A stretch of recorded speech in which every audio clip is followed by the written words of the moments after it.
Okay, good evening and a warm welcome to all of you. I know it's been raining and there's a lot of traffic, but thank you to all of you for joining.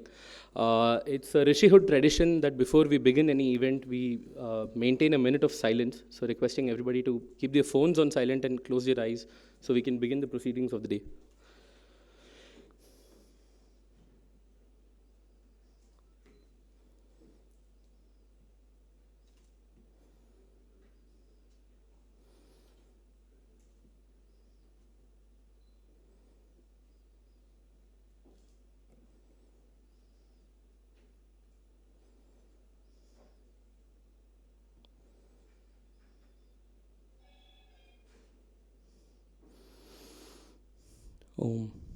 Okay, thank you.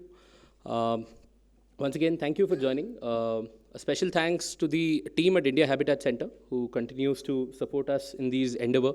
And a special thanks to Dr. KG Suresh, the director of the India Habitat Center, whose continued patronage has helped us pull this together. When we were deciding the topic for this session, a lot of people shared their feedback. They said this is a very heavy, intense topic.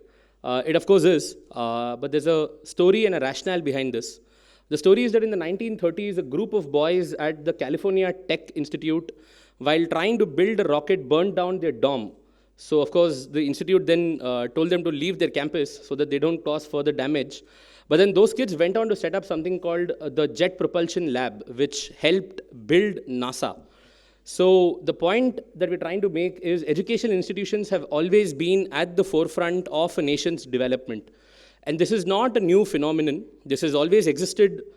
In fact, even in India, 2000 years ago, we've had education institutions which shaped the way this country has operated. We've had scholars from across the globe who would come to India, visit Takshashila, visit Nalanda to come and talk to other scholars that led to the establishment of Ayurveda and various other sciences. But somewhere along the way, we've lost that tradition, we've lost that intellectual rigor. The intention of today's topic is to give a roadmap and to look at universities not merely as placement factories, which unfortunately is the case today, but to look at them as strategic investments and institutions which can rebuild the India story, as we say. And to that effect, we're quite lucky because we have three well-established academicians who are here with us. We have with us Dr. Gunjan Rajput, who is the registrar at Rishihood University. She has a PhD in education. We have Professor Jagadesh Mamidala. Of course, all of you are aware, he's the former chairman of the UGC. He was the vice chancellor of the JNU. And he's presently the chairman of the board of governors at the IIM Calcutta. And we have Professor Shobhit Mathur, who is the vice chancellor of Rishihood University. And along with that, he's also a former IIT Bombay grad, studied at the ISB. So we have academically qualified people here talking about how academics can be shaped for the future. So I'm going to request Gunjanji to begin the proceedings of the day. So Gunjanji, over to you. नमस्ते नमस्ते सभी को सबसे पहले तो मैं धन्यवाद करना चाहूँगी ऋषिहुड यूनिवर्सिटी का कि आज मैं इस मंच पर हूँ जहाँ पर जगदीश जी मेरे साथ हैं मतलब he is I born in academia so I can say that he is my super senior and it's a proud moment for me and at the same point of time it's so much overwhelming and bit of awkward that I'm sitting along with you and asking questions about education. So the entire event is incomplete without your addresser. So I would like to request you that you open the event with your address, please. So namaskar. I'm happy to be here this evening to share some thoughts and also take questions from you and look at some of the opportunities and challenges that we have in higher education. During the initial remarks, it was said that India had a great system of education and Indians contributed immensely. But on the way somewhere, we lost that intellectual ecosystem. We lost the intellectual ecosystem but not the intellectual capabilities. We often talk about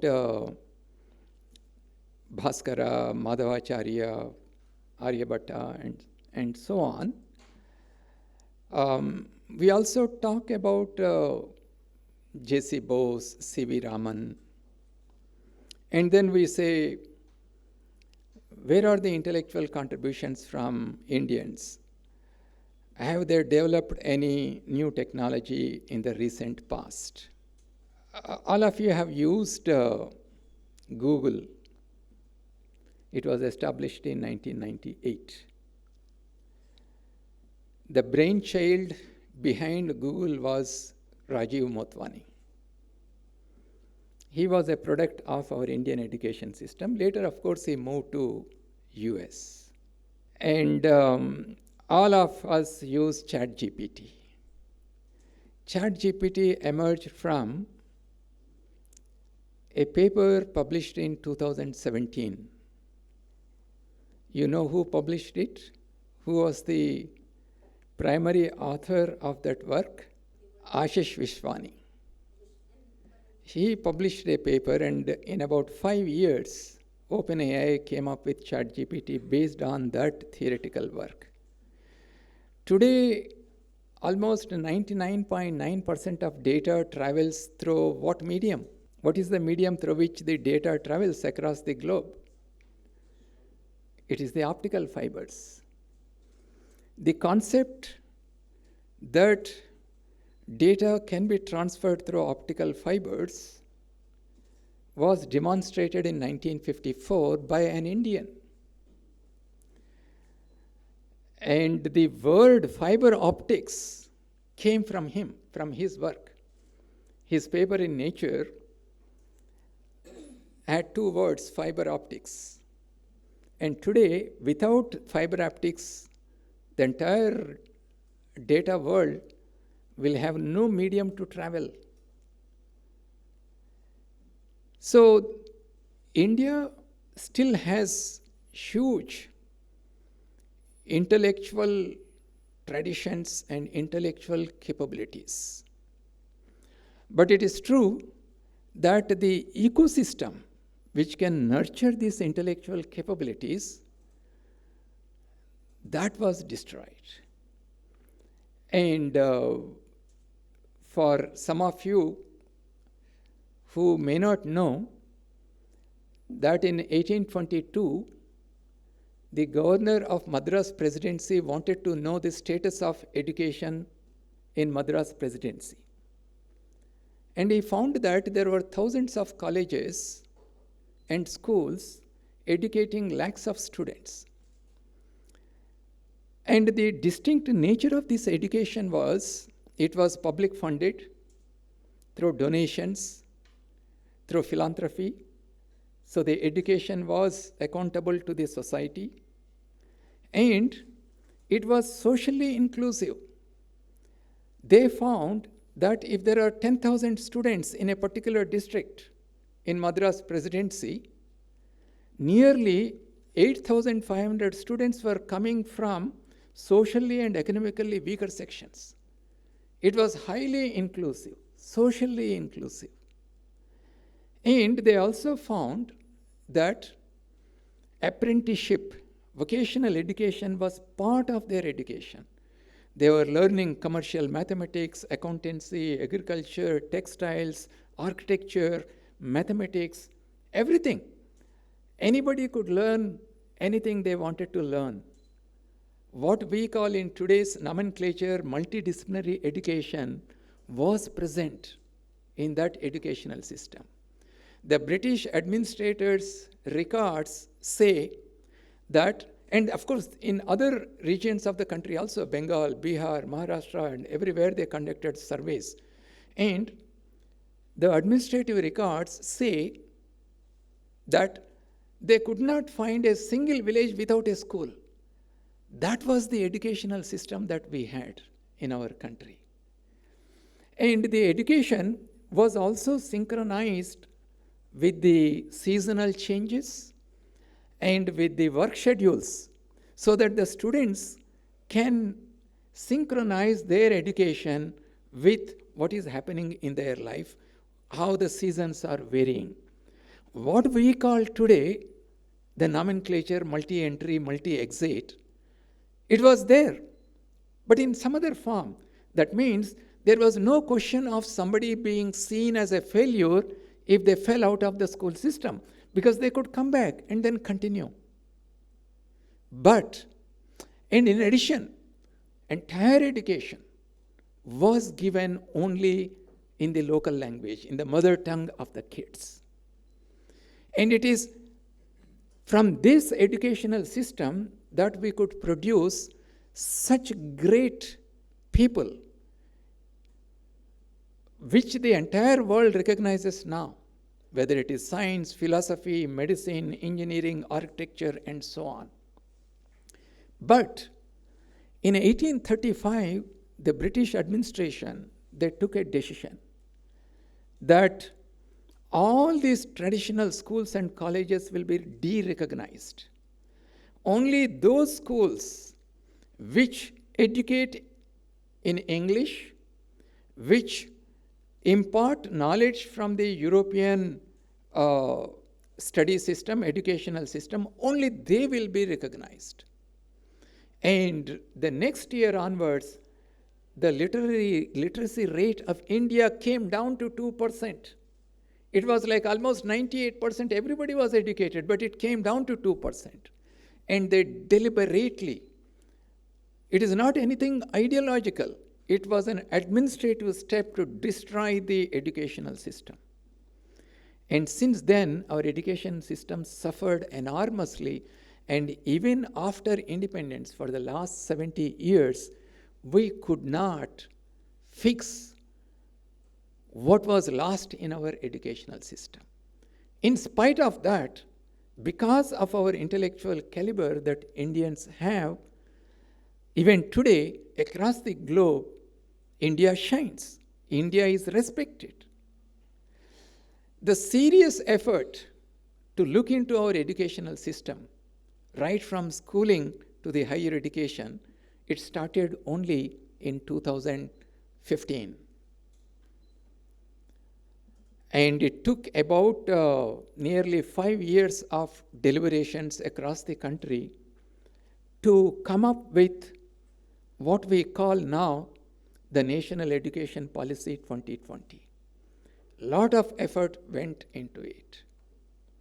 And one clear message of the National Education Policy is therefore to build our educational system on the foundations of our Indian ethos. There is nothing to be feel negative about our educational system. It is one of the strongest educational systems that we had. And we should build our future educational system based on this Indian ethos. So when people say that mother tongue should be the basis for education, English can of course be learnt like any other language.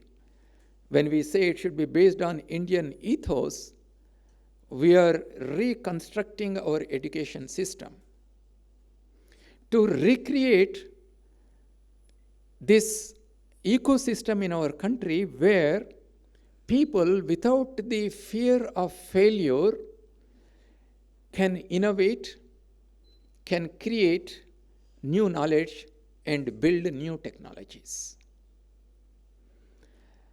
And that's the reason why the National Education Policy 2020 is such a transformative path that is before us. Now, if you look at in the recent past, during the last 10 years or so, many efforts have started even before the NEP 2020 was launched, but then the process acquired momentum and speed after the NEP 2020 was announced, because now we have a clear direction. Now, if you look at our education system, we are creating almost one university every week. During the last 10 years, the number of colleges which have come up is almost 4 times of the colleges that were there 10 years ago. The GER is increasing. In many advanced societies such as Japan, South Korea, the GER is going down. And if you look at the social inclusivity in our education during last 10 years, the enrollment of the students coming from the ST category has gone up by 65%. The enrollment of students coming from SC category has gone up by 44%, from OBC 45%. Globally, the gender inclusivity is a challenge. But in India, the GER of females, the ratio of GER, female GER to male GER is 1.01. The GER of the female students is actually higher than that of the male. And today, nearly 42.6% of the graduates in the STEM area, they are female. We often think that there are not many people, female students in the STEM area. And this is the highest in the world if you compare to any other region in the world. And that is how our educational system is becoming very, very inclusive. And when you talk about talent, it is not confined to those who study in public schools or who study in great institutions. Today, as I speak to you, we have close to about 2 lakh startups in our country.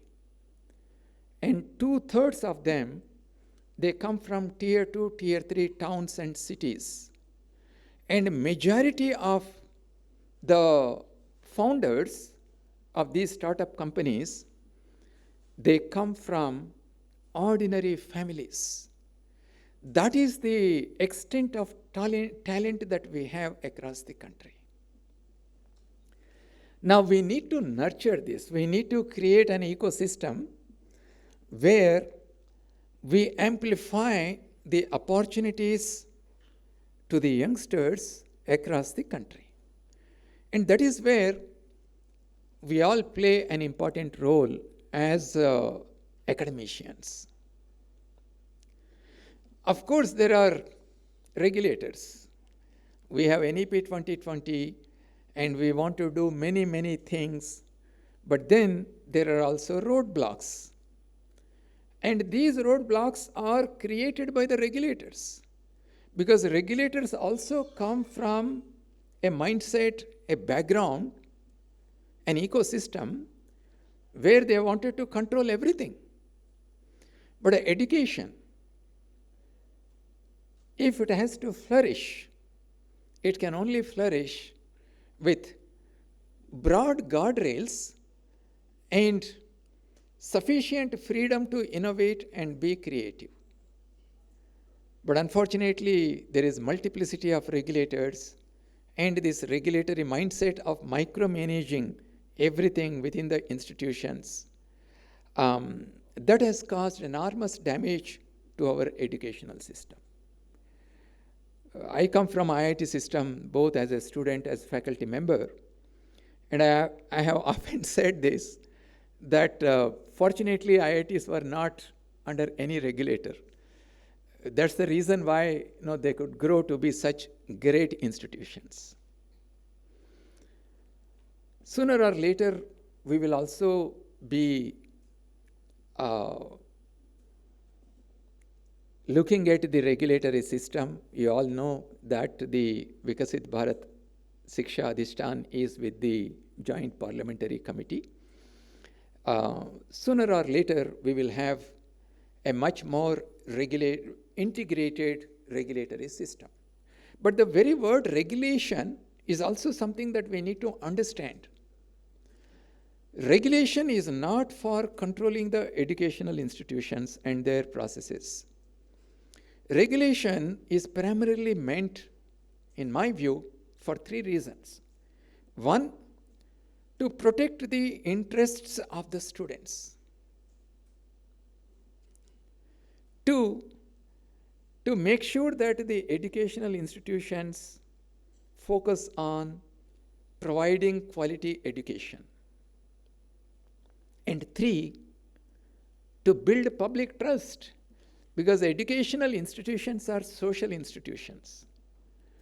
They are contributing to the society. Therefore, the public must have trust in what these educational institutions are doing. That is why we need to regulate. So, there have been many reforms, both in the school education and also the higher education. Currently, I am chairman of the NEP Implementation Committee with Ministry of Education. So we are looking at the pace at which the implementation is happening and the gaps that need to be filled up so that the NEP implementation, both at the school level and higher education, they are speeded up. I would like to, of course, I will take questions. There are three important areas where rapid changes are happening. And unless we prepare our students in these three spheres, we cannot make our country a self-reliant, a fully developed Vikasit Bharat. One is knowledge sphere. There is enormous information that is becoming available to us. But how do you convert this information into knowledge which can guide us in our judgment, in our action? And if we want to do that, our students should acquire the ability to analyze, explain, test, and validate this information. And the other sphere where rapid changes are happening is the workplace. So if our students have to succeed in the workplace, they must have domain knowledge. In addition to that, they should also have the ability to ethically reason, the ability to work in teams. The other area, and of course critically think, the other area is the power. Today, it is those countries which have the computing power, which have the models and the data, they shape the culture, the markets, and the society. So therefore, we need to think about, are we doing enough in our educational institutions in order to prepare our young students to face this constantly and fast changing world. And this is where our faculty play an important role. Teaching is such a noble profession. As a society, we must learn to respect our teachers. We should create an ecosystem where we trust our teachers and give them enough freedom so that they can build an ecosystem inside the universities and colleges where our students become the best learners. I think I will stop here and then we will move on. Thank you. Thank you very much. Yeah, Dhanyavad, Jagadish ji. Whenever you are listening to an academician, you will get to know so many things from one topic. And when you are listening to Jagadish ji, who is actually setting the direction for Indian higher education system, it's an honor.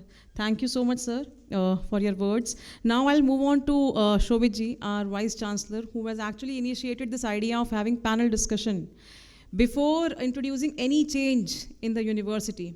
So whenever you go in his office, he has a new idea to be introduced in the education system. And I, being the regulator, often say no, it cannot happen. So over to you, Shobhit ji, for your remarks for this session. So among the two eminent academicians next to me, in some ways I'm a lateral entrant into academics. I'm from IIT Bombay, University of Washington. I worked for Amazon when it was a very young startup. I happened to move back to India, but my big calling to move back to India was, how do I bring about a national transformation? Through a lot of hit and trial, unlike the wise people next to me, I figured out that education is the right thing to be done. But it took me some time to realize that. So in many ways, I'm entering academics as a conscious choice after trying out many different things, and I'm totally convinced now that that is the path to national transformation. That being said, I would like to place the context for how we are thinking at Rishihood, what are we trying to do, and how are we trying to fulfill the purpose of what we have this topic of intellectual sovereignty today. So to lay the context of higher education in India, today there are about 1200 plus universities in the country, about 40,000 plus colleges, about 5 crore roughly are in higher education. 5 crore students are currently enrolled in higher education. So roughly every year about 1.2 crore students get in and they graduate. And that is just 30% of the population. That is, the gross enrollment ratio is 29% currently. So of the total number of students who can be in the education space, about 30% are there, that's about 5 crore students. So can you imagine the volume? It is perhaps the biggest in the world, right? So 1200 universities, 40,000 plus colleges, and increasing rapidly, 5 crore students there. So when you have about 1 crore plus students graduating every year, naturally it puts a lot of stress on the system. Now this is, most of them are in humanities and social sciences, and then we come to many professional domains. So what are the big challenges, if I get to see, when you see this macro picture, is that when so many are graduating every year, there's something called graduate unemployment, which the country is dealing with. It's a practical reality. And in fact, the pyramid is inverted. The higher the education, the higher the chance of being unemployed. So if ones who are dropping out of 10th standard have a better chance of getting employed or they start their own thing than the ones who study further. So this is a very huge statistic that is facing us in the higher education space. So naturally when this happens, the entire focus of the higher education goes towards, let's get them placed, let's get them industry ready.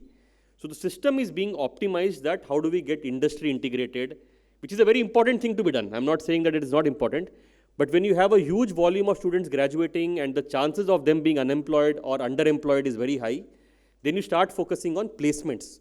So placements has become a very top priority for all universities and colleges. That being said, the industry expectations are going up every year. As the industry is so rapidly changing, their expectation from a graduate is going up. The schooling system is something that not everybody is happy with. It is a very unique system. The parents are unhappy, the teachers are unhappy, the students are also seeming to be very unhappy. So the schooling system somewhere is very broken. So the universities or the higher education somewhere comes in between. We are coming in between. Somehow students coming out of high school, coming into higher education, aspiring for these very good jobs and the industry expectations. So there is a huge gap that has to be fulfilled in 3 to 4 years. And that's a challenge that we are facing.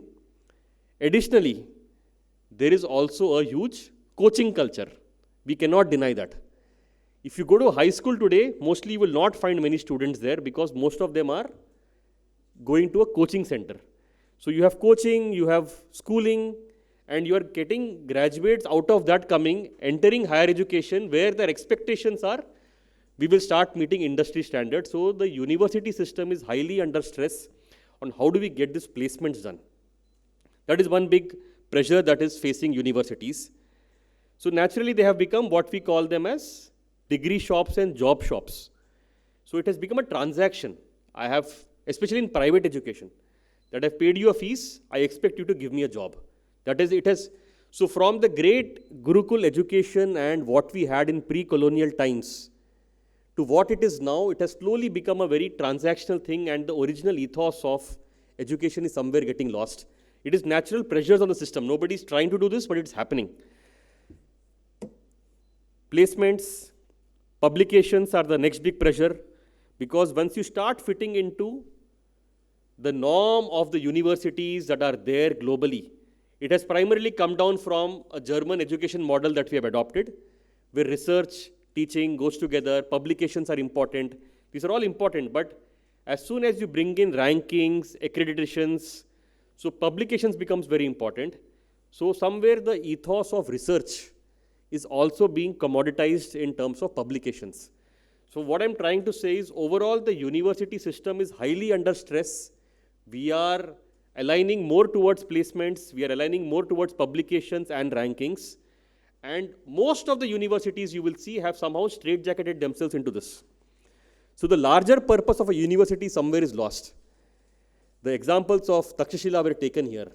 If you go back to that model, this was not so.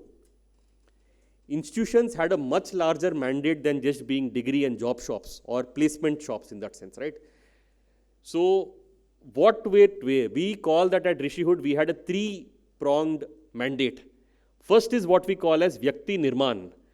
All of us understand what it means.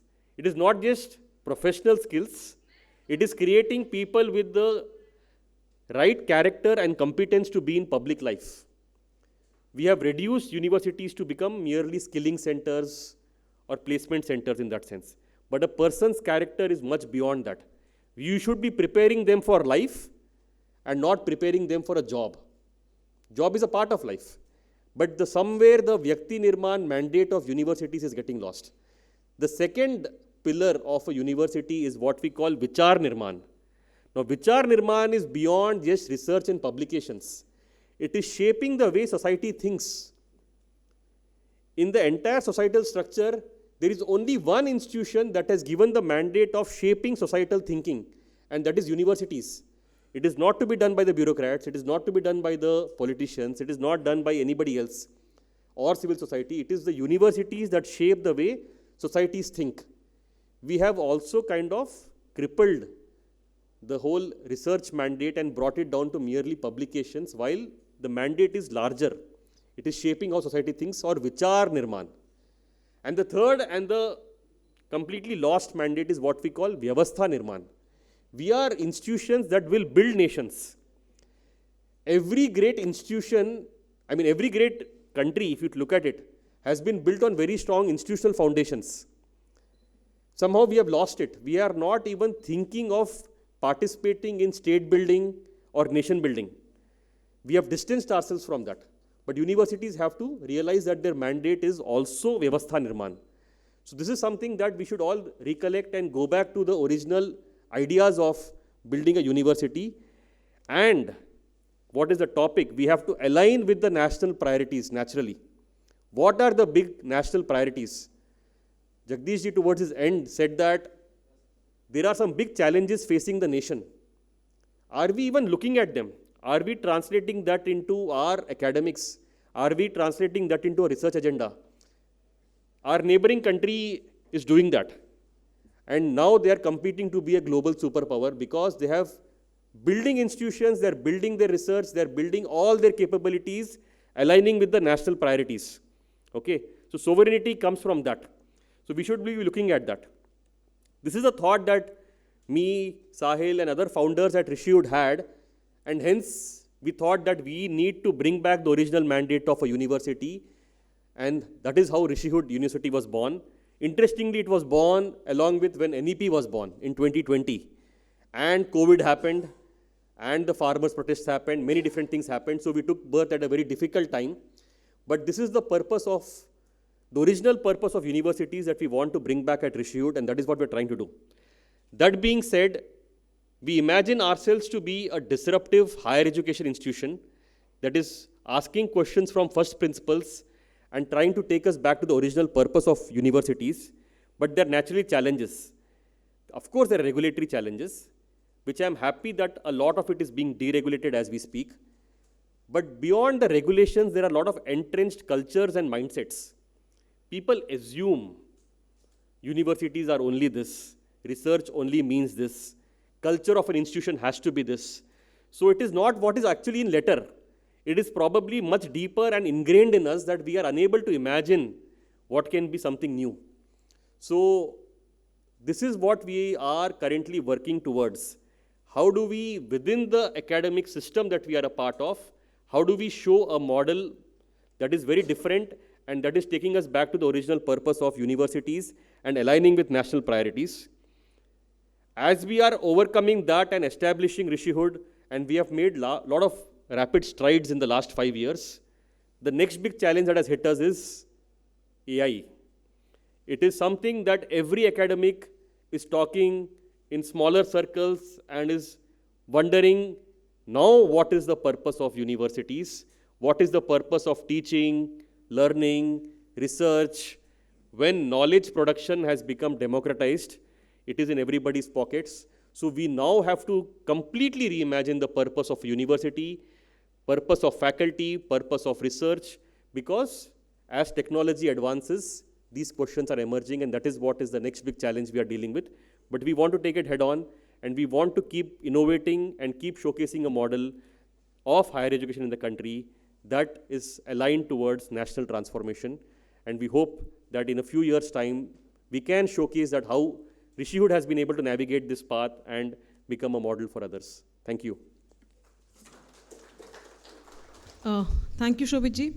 So I have prepared a different set of questions, but both the addresses have actually changed the direction of the questions. So in coming 20 minutes, we'll be discussing on some broad areas of education. Then after 20 minutes, we'll open the floor for the audience, and they can ask the questions to Jagadesh ji and Shobhit ji. So, okay, fine. Yeah. Jagadesh ji, you were there in IIT, which you already said that they doesn't come under regulations. They have their own act. Then you were there in JNU, obviously. It was a university which actually set a political narrative in the country. You are in IIM Board of Governors, and you headed UGC also. So your journey is very actually enriching, right from a faculty to an academic administrator. So I'll ask the first question to you from being an academic administrator. One of the strategic move by Indian government, as you said, was for NEP by introducing National Education Policy. और अभी आप उसको implement भी कर रहे हैं. So, how do you see that whenever we talk to different vice chancellor, different faculty, everybody is on different page. How do you see this challenge of integrating all the higher education institutes so that they can come under this umbrella of NEP? The second point is school education. Universities, schools के बिना operate नहीं कर पाएंगी शायद. So what is the plan of UGC or other higher education bodies of integrating the school education system right from class 6 so that the faculty, the teachers there in school are aware of what is happening in higher education system, and the faculty in universities are aware from where the school children are coming. So what is the plan of integrating the entire ecosystem? And for you, Shobhit ji, you are the second side of the coin. You are a young vice chancellor operating a young university under a state legislation. What kind of challenges which NEP brings as a different set of regulations? Like you said, we are a university that will bring a lot of innovation in education. So what kind of challenges you see from all those overlapping regulations, be it center and state regulations, be it regulations which are different from different states? So I'm handing over to Jagadesh ji so that he can actually talk about the challenges which this NEP brings, and basically the integration of higher education institutes as well as all the CBSE and other boards. So let us look at the broader picture, and you are absolutely right in saying that in the higher education we get the students from the school system. So therefore the school education has to be transformed, and a lot is being done already in the school system. especially the emphasis on mother tongue education up to class 5th, which was completely destroyed by the British administrative system. And that is where the child's creativity, the exploratory nature are nurtured. So, and then experiential learning. From class 6 onwards, now efforts are being made. Already in many schools, this is being implemented. Adding vocational education as part of the schooling itself. And then providing more flexibility to the students to study multiple subjects. The sense of multidisciplinarity has to come right from the school system itself. So, of course, the introduction of technology there. And one of the things that you mentioned is if our universities have to focus on our national challenges, on our national missions, the students should feel that connectivity with our own country. As children, we used to study Mahabharata, Ramayana, Panchatantra in our schooling system. So our students should be exposed to our own country's civilizational background, the cultural continuity that we had through stories and great epics and so on. So that's the reason why many textbooks are being revised. Especially history plays an important role in building that connection with our past, because no stronger future can be built without having a deeper roots into our past. So therefore, many textbooks at the school level are being rewritten to give this broader understanding of our country to our kids, right? And then, when they come to the higher education, now many of them don't come to higher education. And that's the reason why our GER is only 29% or so. But is it the solution that every child should come to higher education and acquire a degree? If you look at many of the advanced countries, they don't necessarily encourage all the kids to come to the higher education. They must be provided the life skills right at the school level or through some kind of vocational education, because it is not possible for every child to come to the educational institution. And because of that, NEP 2020 also has set the GER goal of only 50%. So that's one thing. The other thing is that when you look at the broader picture, when we sit in a gathering like this, immediately our attention turns to technical education, because most universities, especially private universities, they offer engineering programs. But as you said, a large proportion of our students, nearly 65% to 70% of our students, they are in the non-engineering programs, BA, BSc, and BCom, and such programs. And less than 10% are in engineering technical areas. So therefore, placement is not an activity in every university and every college. The placement is a top priority in many of the technical institutions.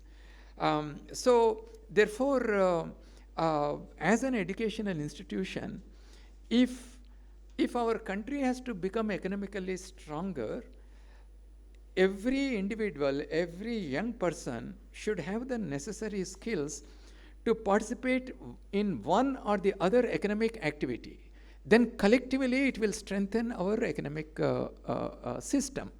So now what will happen to the non-engineering students who are coming out of our educational system? Are we focusing enough to provide these kind of required skills?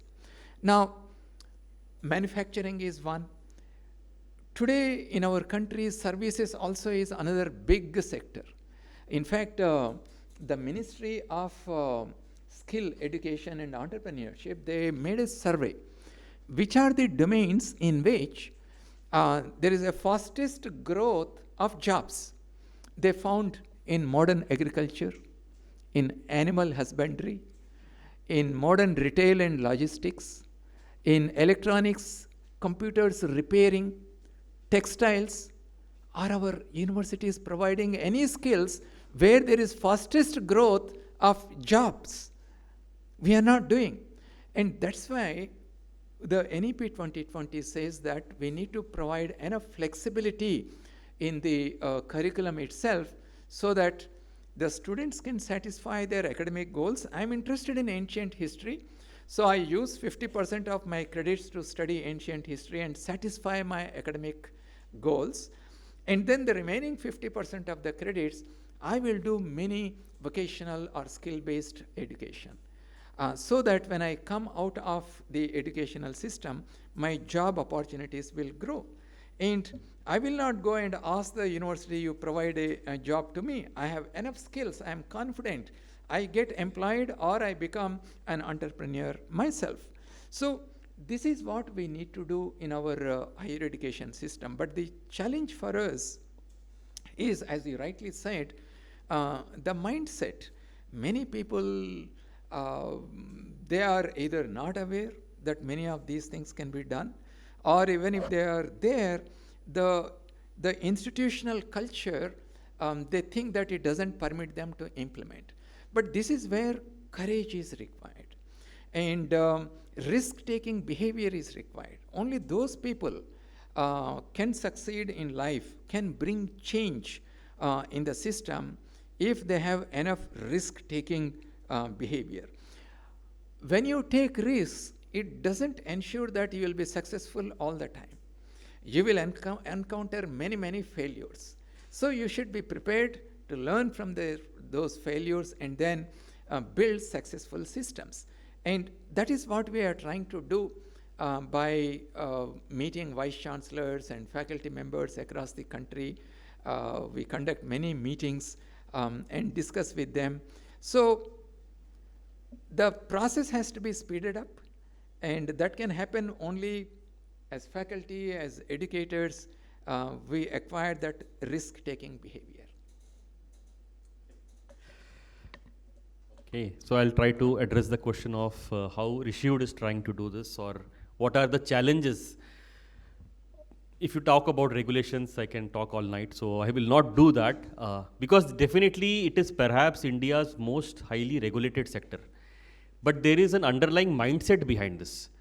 Somehow, at least from my view, when I see a private higher education, there is a sense of mistrust that these people are out there to fleece the students. They will make some grandiose claims which are not true. To the extent where they will even believe that maybe there is no physical campus and there is only a website and they'll take admissions and run away someday. Because historically such cases have happened. So there is a legacy because of which even now it is a very deeply entrenched mindset is a challenge, that these people somehow have to be tightly controlled and audited because they will be making something wrong happen. So, and this is what we are constantly battling with. Because of that mindset, there have been so many structures put in place where there are so many checks and balances, we don't find elbow room to try anything new.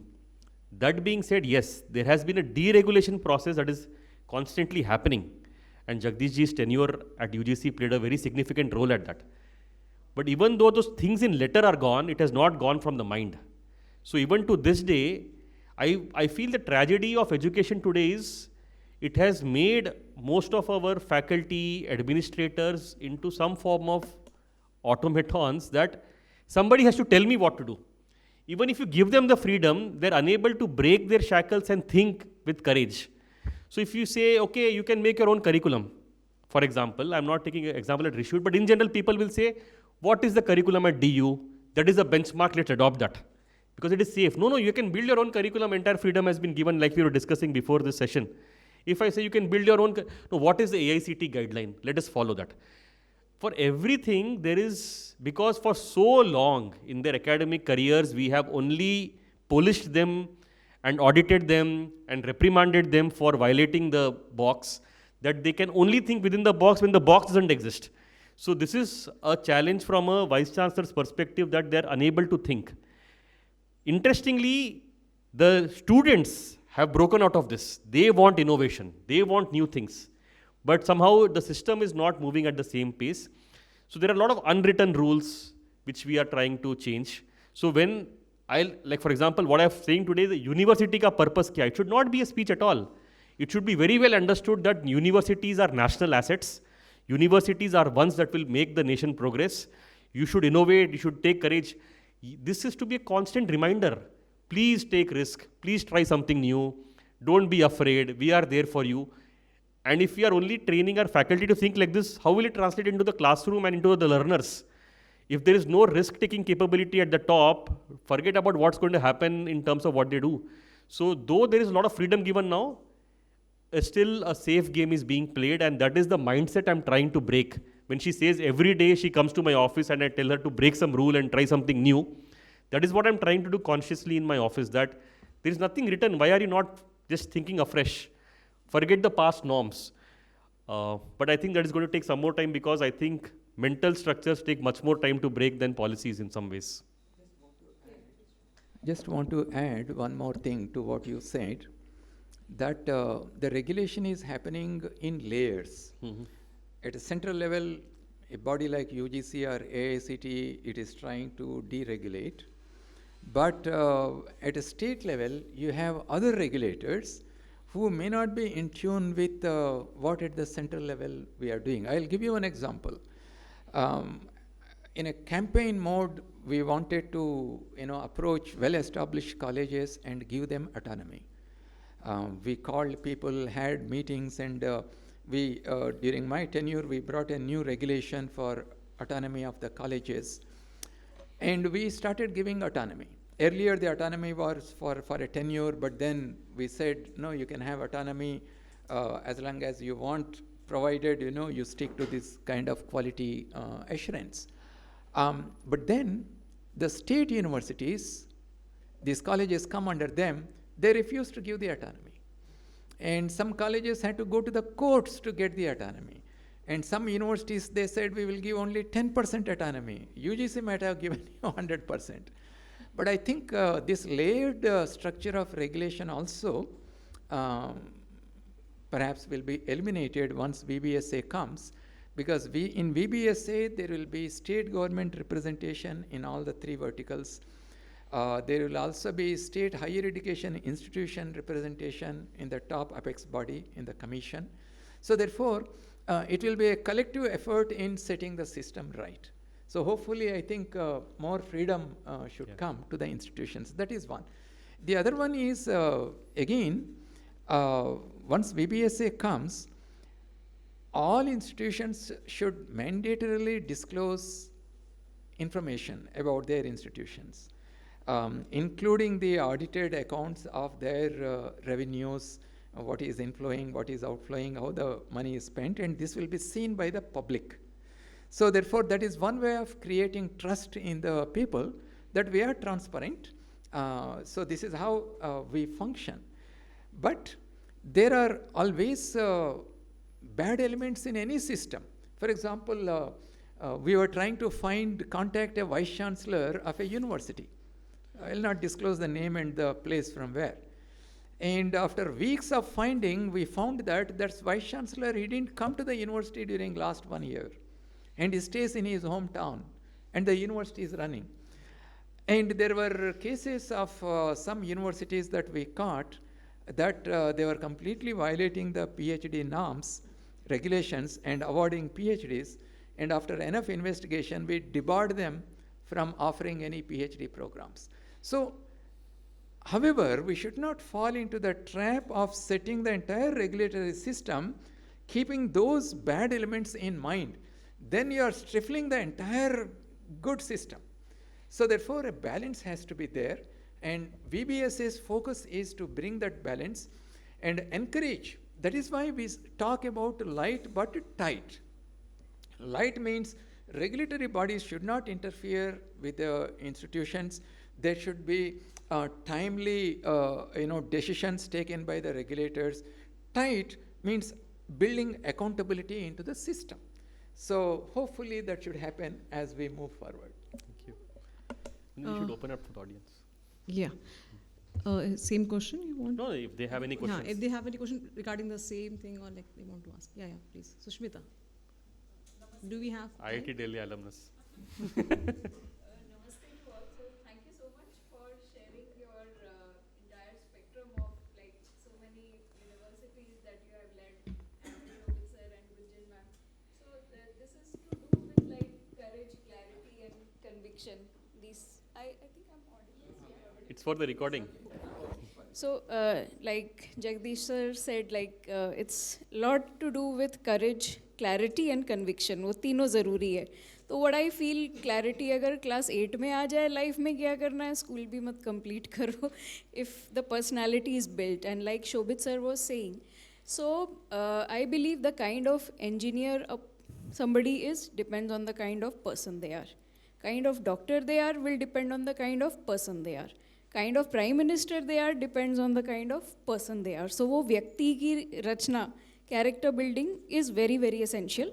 And just two small observations I'll share from my recent interaction with, like Shobhit sir mentioned, at IIT Delhi, I was a startup mentor for the final and pre-final year BTech students. It was a 3-hour long interaction with 12 students, so each time between like 15 to 20 minutes. So they were asking questions about where they should apply for internships and all. There were some people from batches which had missed out on in-person learning on campus due to 2 years of COVID lockdown. But what I felt, they all need personal connect. So online learning kitna bhi aa jaye, they also need role models. Like when we were in IIT, the senior students, we used to really look up to them, not only from books, but seeing how they conduct themselves, who they are as a person, their value system. So that matters a lot. So, and AI is definitely there. But at the same time, I was also at an architecture college. Some students were asking, should we focus on UX, UI design? और वो तो AI ही कर ही लेगा. 5 साल में जो आपने पढ़ा है, वो on ground execution, working with teams, actually making a building on a site, that AI cannot do. So these are some little observations. और जैसे शोभित सर ने कहा कि transactional हो गया है थोड़ा आजकल का माहौल. So transactional है, but I was lucky. I got paid to study at both IIT Delhi and TU Munich in Germany. So I keep giving back to institutions where I've been. In fact, one of the successful 60s में जो engineering का culture था, it was completely centered on nation building. जो 1950s से 80s तक जितने लोग graduate किए, they studied engineering with a purpose in mind. अभी AI के साथ क्या हो गया, बहुत short term horizon है students का. So I also gave a talk at another university to students. So I had like a 10-point agenda on how to just design a life. Like so I was saying, not just job, but design a life, like and personality assessment. So the in-person talk, which also I gave in the form of mentorship, was more focused on who they are as a person. Does founding a startup suit you better? Doing a job in a tech company suits better? In a bigger company, smaller company? So a lot of these things matter. Like nowadays students are not able to see very long term. So wo life building, I feel, is in any institution is very important. I'll give a quick remark on this and we'll take questions. Actually, the entire schooling training, the competitive exam training is all built on some objective success metric in terms of marks, ranks, whatever, right? This is becoming a big challenge on the Vyakti part of it when they come into a university setup where we are saying, no, you have to build. A very simple fact, like you said, teams में काम करना है. Our entire education में कहीं पर भी teams में काम नहीं है. Entire corporate life is completely working in teams. Where is it going to happen? When we put them in groups, they cannot just understand how do I work in a team? How do I understand everybody's capabilities? All the JE or whatever, CUET or whatever we have brought in is all individual excellence and nudging out the guy next to you to make it happen. So I'm just saying that it is becoming increasingly challenging when you start building these softer skills for which there is no background at all. So just a comment on what you said, just to reinforce that. Gunjanji will moderate, yeah. Yeah, so we'll take one more question. I think you, yeah. Sir, namaste. It was a blessing, sir, to have your address. Sir, I'm an alumnus of IIM Calcutta, 2012-2014. And like Shobhit ji said, you know, my Vyakti Nirman actually in many ways happened at Joka only. So it's a special campus for us and for me. And I have been going to campus as a faculty, as a recruiter. So you mentioned three important things. First is ensuring how information transfers to knowledge. So we tried building a startup. We could have done it differently, but now we are trying something. So we have translated that into a course that can be directly applied there. And second is, sir, all alumnus, once they pass out, it is very hard for folks to be in touch with campus. When I was a PGP rep in campus, so we tried a lot. The Bain alumnus also tried, how can IIM Calcutta become number one? But I think now the goal can be, how do you become number one in the world? So, sir, whatever help that we can offer in whatever ways, under your guidance. Is there good alumni association there at IIM Calcutta? Yes, there is some alumni association. But you are saying you are finding it difficult to connect. Yes, because there is no structured program like through which there are some town halls you go meet, but I am going to campus for 10 years. Okay. The bonding, which is the teamwork, is actually going down. People are just tied to their screens. In the class, people are on the screens. In dormitories, people are on screens. So We'll take a question after some time. Question pushna. So yeah. Good So to get we'll validation, but yeah. we'll move on to our next Okay. Broad domain. So आप दोनों ने ही बात करी है faculty की, और किसी भी शिक्षा व्यवस्था को आगे बढ़ाने के लिए शिक्षक का होना बहुत ज़रूरी है और शिक्षकों का सूत्रधार होना बहुत ज़रूरी है. तो Jagdish ji, correct me if I am wrong, आपने अपने कार्यकाल में यूजीसी में तकरीबन कुछ 34 गाइडलाइंस रिलीज़ की थी, and the last which I remember was around faculty promotion and eligibility. और अभी तक वो भी टेबल पे नहीं है और हम पिछले कुछ रेगुलेशंस में चल रहे हैं. And recently you wrote about impact driven PhD. लेकिन अगर हम दूसरे एज पे देखते हैं तो वहाँ पर हमारी पूरी promotion policies around publication. Although you write a lot about all these issues, all your guidelines were so flexible, लेकिन ground reality is something different in our country. तो व्यथा है कि देश में अभी भी बहुत सारे शिक्षकों के स्थान अभी भी शायद रिक्त हैं यूनिवर्सिटीज़ में. तो आपका इसमें क्या टेक है कि किस तरह से ये जो पूरा आपका एक फिनोमिना है और आपका एक आइडिया है, लेकिन जो देश का व्यथा है उसको कैसे दूर किया जाएगा. और ये जो फैकल्टी है, ये शिक्षक है, जो शोभित जी ने भी पॉइंट बोला कि हम चेंज लाना चाहते हैं लेकिन उनकी ट्रेनिंग ही उस तरीके से नहीं हुई है. क्या हम शिक्षकों को सही डायरेक्शन में वहाँ तक लेकर आ पा रहे हैं? क्या हम सही लोगों को कक्षाओं में बता पा रहे हैं कि शिक्षक बनना भी अपने आप में एक बड़ा ही कह सकते हैं कि बहुत ही एमिनेंट सा प्रोफेशन है. तो उसमें आपके क्या विचार रहेंगे? Right. First of all, if you look at 2018 regulations for the faculty appointments and promotions, they have certain, academic performance indicators and too much of focus on publications. In 2025, early part, 2024 December or so, we announced the draft regulations, providing multiple opportunities to the faculty members to excel. Somebody may decide to write good textbooks, somebody may write to work on building a startup company or publish papers, or just focus only on teaching, or do some community connect programs and so on. There are multiple things that we have defined there, and the faculty can choose 4 out of 9 and try to excel in those areas. That is how the system should be. We cannot quantify the faculty's contributions and force everybody to do everything, bit of everything, and accumulate the points. Then people will game the system, and that will not serve the purpose. And sooner or later, once the VBSA comes, many of these reforms will become active, and I'm sure that will transform the way we recruit and nurture our faculty members in our educational systems. The other one is that, as teachers, if you want to excel, first of all, we must strive to acquire deep domain knowledge. That is something that I see that lot of effort needs to be put.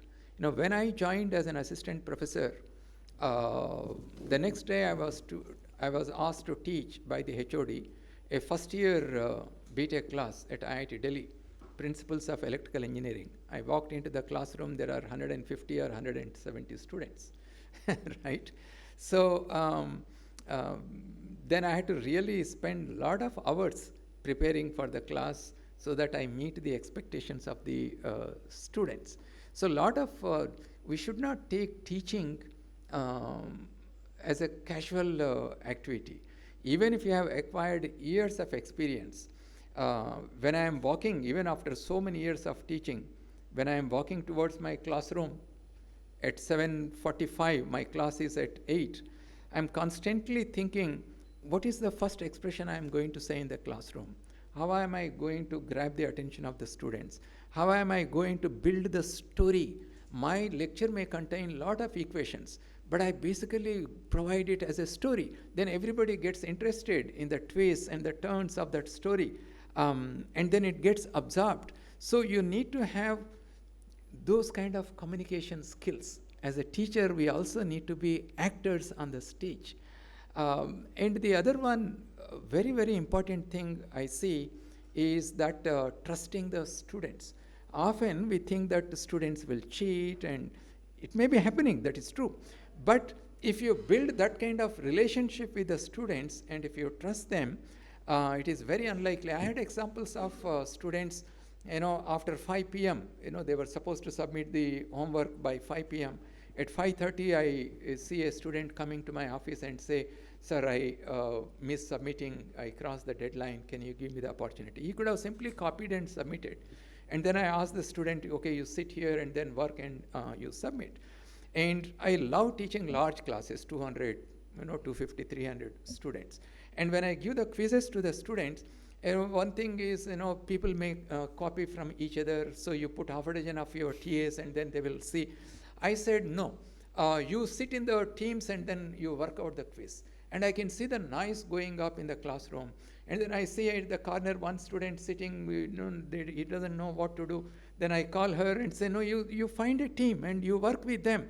And you can see the enjoyment in the students. So trust the students and they rise to the occasion. There will always be some bad apples, you can deal with them.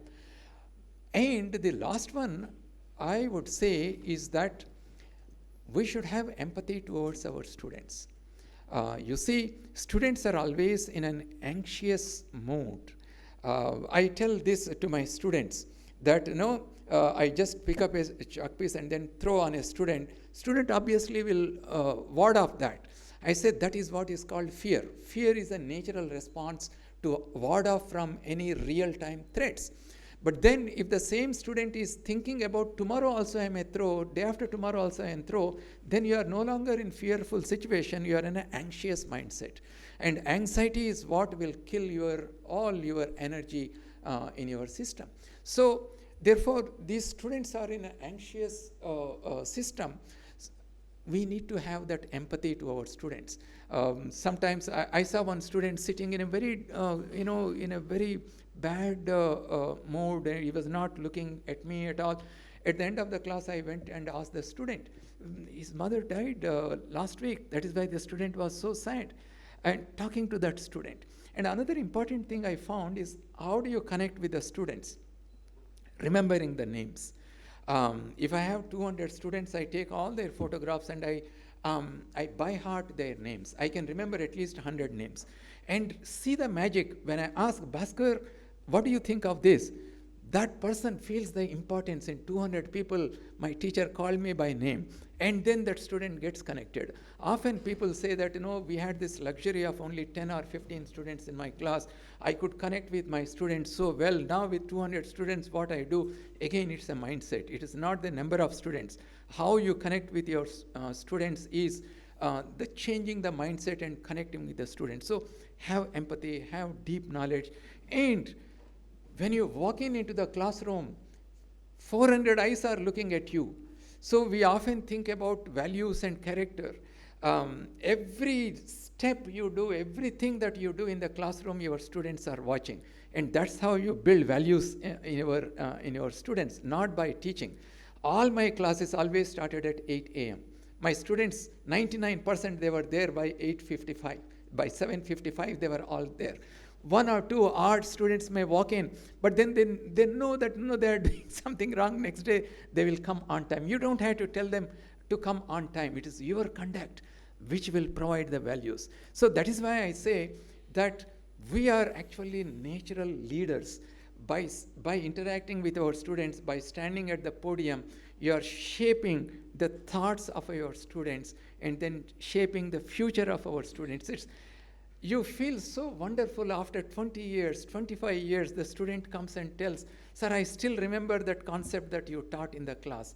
And that student is sitting in a boardroom, or that student is the chairman of a board of a big company. That is why teaching is such a satisfying profession for all of us. Thank you. Any questions? Yeah, sir, आप पूछिए. Sir, my question is to Professor Jagadesh, sir. Sir, I just wanted to focus on you said initially the system part. Like as you said in the 19th century when the survey was being done in the Madras Presidency, they found that the literacy rate was close to 100%. And finally when Britishers left in 1947, it was just about 18 to 20%. So that means there was a system and they destroyed system because they wanted that system. Right. They wanted servants. Like people should do jobs in the factory. So they established a system. So I would say, like because you are looking after NEP also, so are we looking at this system which we lost? So I think in my view, there were two basic systems. First, only teaching is not anybody's cup of tea. It's an art, and everybody doesn't have. Like when I was listening, you said when the students, when you are about to come at 9 o'clock, they will rush and they will come at 8:55. That means they are motivated to come to your class. But now I'll put it in other perspective. If you see a teacher who is teaching class 1 student, a class 5 student, like few years back, I went to my daughter's school. I said, ma'am, I like teaching, and she said, you are a very good, ma'am, if I want to teach in a school, will I be allowed? Well, no, you have not done B.Ed. So these days, if you see, we tell the children, अरे कुछ नहीं तो B.Ed ही कर लो, कम से कम teacher की नौकरी तो मिल जाएगी. So I would say teaching, especially the primary students, is considered one of the, I shouldn't say the last job, but I would say for majority of them, it is the last. So first is only a Rishi, Maharshi or Brahma Rishi should teach. It is not everybody's job. So the name itself comes, so इसीलिए उनका नाम है Rishi, Brahma Rishi and Maharshi. Only they can. Second is the best should teach, which is of course, it is not there, to some extent it is there in the higher education. And second you said it should be done by the state, by the donations, by the rich people, by the kings. It was being done at that time. Now if you see, the top of the tree is still okay. Like after a class 12 student, everybody wants to go to IIT, DU. Why? Because education system is the best and fees is lowest. But you look at the kindergarten, you look at primary, nobody wants to send the students to the government schools. Whereas the government school, if we can replicate in higher education, probably it should have been easier to institute in the kindergarten. Nobody wants to send, whether in Sarvodaya Kanya Vidyalaya, they say, Acha, you are from Kanya Putri Pathshala. It is considered demeaning if you are coming from a public school or a government school. So I would say these two systems, if we can look after, first, only the one who can teach should teach. Yeah. Sir, we'll take another question then. We are running out of time. Please. So are we doing anything in the NEP to look at changing these two parts of the system?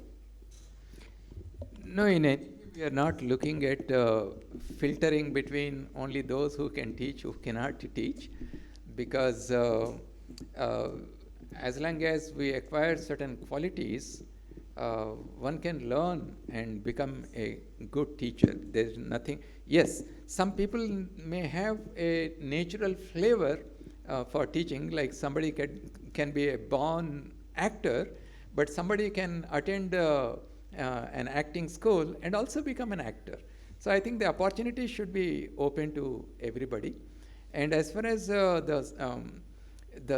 you said that certain school teaching has become the last resort for some people. I think in India we still respect our teachers. What is required is providing better conditions for our teachers and providing them better training. Let us not understand our human potential. Our people have enormous potential. We only have to uncover that potential. That's all I would like to say. Yeah, sir. First of all, thank you very much, Rishihood University, for organizing this panel discussion and hearing directly from Sir about the education reform. I can correct my university. I belongs to KIT Deemed University and spent almost 26 years in a private education, the same college. So traveled a journey from affiliated college to autonomous and finally the Deemed University in 2025. As an academician, I've gone through the entire NEP policy and tried to implement an university along with my kids and team. But a lot of contradiction has been there at the policy level. For example, if I see as an academician, as a professor, the biggest bottleneck to implement the NEP and to do the reform is a regulatory body.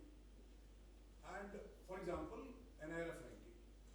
Whatever autonomy is provided by the NEP to the colleges, unfortunately, we all understand what problems are there. Knowingly or unknowingly, we know the problem. We are overburdening our teachers with a kind of the pressure of publications without any proper outcome at the national level. And sorry to say, sir, you are a policy maker. Better you can have a helicopter view and suggest to the government of India also. Even this year, when the Honorable Minister was announcing the NIRF ranking, we are also part of that. It's the open platform, all of us, even Minister has said that we have to change this reform. But my request to all of you, be as an educationist, and when we try to implement really NEP, I must say proudly, we are implementing NEP partially, fully we cannot implement a lot of bottleneck as there at a different level. So government has to think, probably you may get the chance to tell the policy makers, time has come to move fast. We are talking a lot of things about the education reforms. I think you have changed everything about the faculty education, autonomy during your tenure. We are really grateful for that. But now the government has changed this, especially ranking framework in India. I feel personally. It is. I must say sorry as a academician, it is nurturing the corruption in the education system. And the faculty and professors are getting overburdened. And unfortunately, I am saying over here, but I am also pushing the same thing at my university. So my request and my suggestion, how to overcome that aspect of the education especially in private education. Because everybody rush toward the ranking framework, we have to get the admission, all financial aspects come. So how to overcome that? So you see, it's a continuous process. NIRF was introduced in 2016, and it's a learning experience also for us during last 10 years or so. And both accreditation and the ranking system in our country, they are being reviewed now. Already Dr. Radhakrishnan's committee has given recommendations. Lot of groundwork is being done. And once VBSA comes, many of these reforms will come and a lot of flexibility will be there for the institutions. If you want to excel only in teaching, you can excel and then still get a good ranking. You want to do research, you do, or you want to be a combination of that, you do. Or you are a university located in a district which is dominated by tribal population and you are doing capacity building. You excel in that, you should get your rank. So there is a lot of flexibility that is going to be built in. Okay? Right. We'll take one more question. Yeah, please. Please. She's taking. Good evening, sir. I'm Deepika from Lend a Hand India. I'm representing vocational education in schools. and fortunately playing a very tiny role in NEP implementation, being a textbook committee member for vocational education especially. We've already released 6th, 7th, 8th, and working on grade 9 and 10th. Can't agree more with you how sorted the policy is. And we are very, very passionate about how the transformation is coming in. My question to you is, because we are working with state governments as well, and there's a very slow movement if we look at the policy adoption. What do you think is the challenge exactly? Is a lack of leadership at the central or state level, or is it a lack of processes which are being set to operationalize the policy, the guidelines, and all those reforms? So what is required to adopt it at the ground, which is state, according to me? And the second question, of course, you talked about the training, and I also believe that proper training should be provided to all the teachers with all these lot of mandates and expectations. Content is going to be great, I hope. But how one can think of providing such kind of training where there's a lot of mindset shift required in terms of from the teacher to facilitator. I think that's the shift in terms of teacher's role we are looking at. So how do we do that? And my third question is that how government and civil society, because I'm also thinking that we cannot put entire pressure on government alone, how other parts of the society, other stakeholders of the society can contribute to it. So to take the last question first, there is no doubt that our private educational institutions and also the schools in the private sector, they play a significant role in reaching out to a large number of students. So both the public institutions and private institutions have to contribute to the growth of education system, and all of us recognize that. And as far as the change that you want to bring, one of the challenges, as I mentioned during my intervention, is the complexity of the regulatory system that we have. And the government has rightly chosen to simplify the regulatory system by bringing BBSA.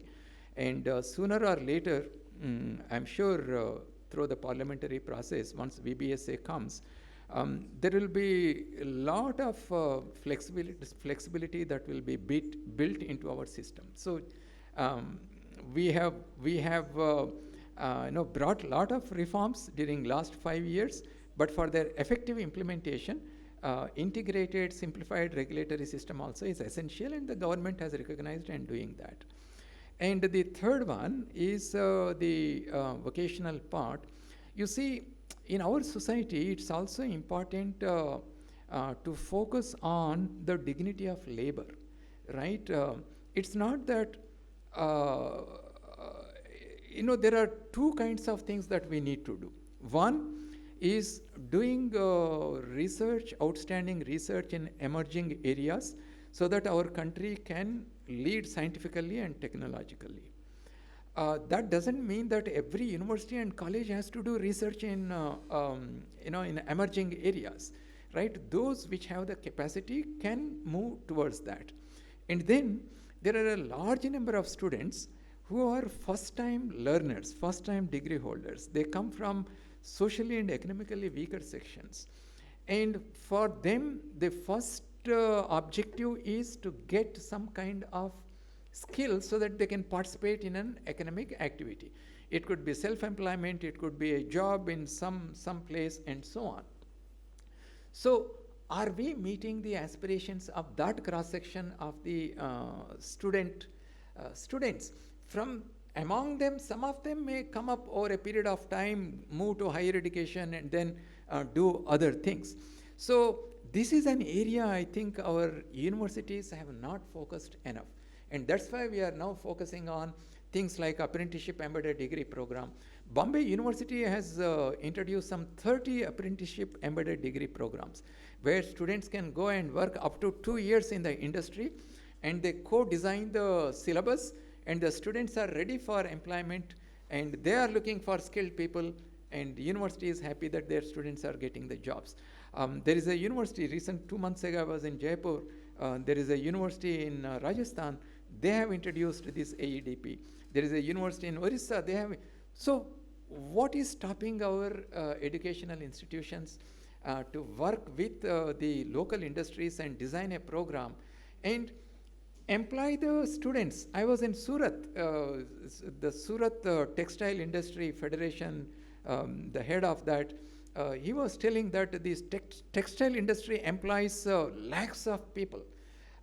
So if they can design a program with the help of the students, the young people of Surat, they don't have to travel to faraway places. They can stay with their family, they can work in their local place. There are enormous benefits. And also, don't always think that there are glamorous jobs, there are jobs which are highly respected. We should respect every job. For example, take the care economics. By 2050, 30% of our Indians will be more than 60 years. Who will take care of them? There are enough job opportunities in care economics. So why are our universities not preparing right from now, looking into the future? So these are things that we need to do. Yeah, thank you. So we are running out of time, और मैं समझ सकती हूँ कि शिक्षा एक ऐसा विषय है जिस पर हम सबके कोई ना कोई सवाल और विचार होते ही हैं. तो हमारी तरफ से भी sir, I have a list of not exactly questions but yes areas where I and representing Rishihood University, the entire university has different areas where we need your mentorship. So I'm very thankful that you are here for guiding us, for showing us like whether we are going in right direction and what is the right direction. I'm grateful to Shobhit ji. Talking to him is always like listening to a fresh narrative. You're not listening to a traditional academic content, so a new idea, a fresh perspective. I'm thankful to both the panelists that they give a fresh outlook to this entire higher education ecosystem, and thankful to the audience that they became so patient and asking actually the right questions to the panelists. So over to you, Arvind.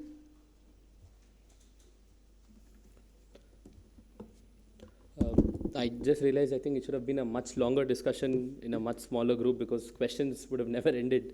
But thank you, Gunjanji. I think you wrapped it up quite eloquently. This is just a thought, but then this thought has to materialize into some action. So we at the Rashtam School of Public Leadership have worked on a working paper which in some detailing, it talks about what can be a future course of action.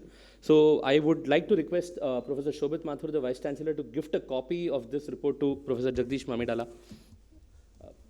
And requesting if Gunjanji could also join. May I request Sahil ji also to come on the stage and...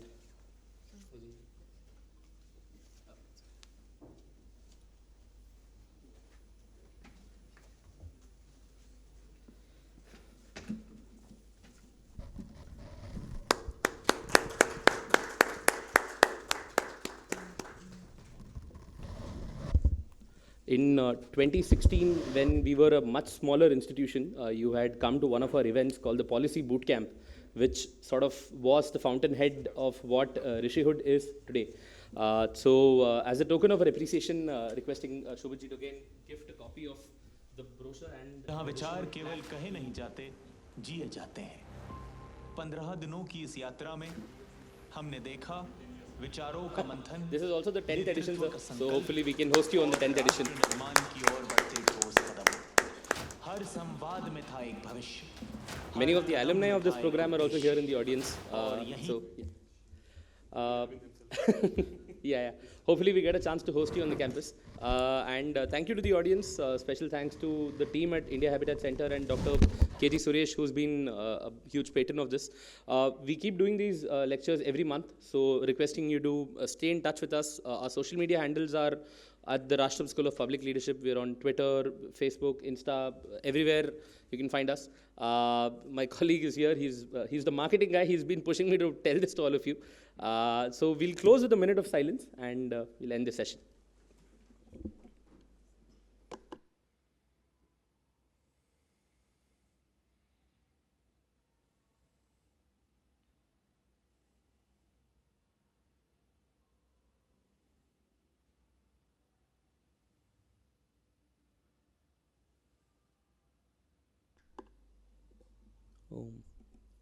Thank you. See you all next month.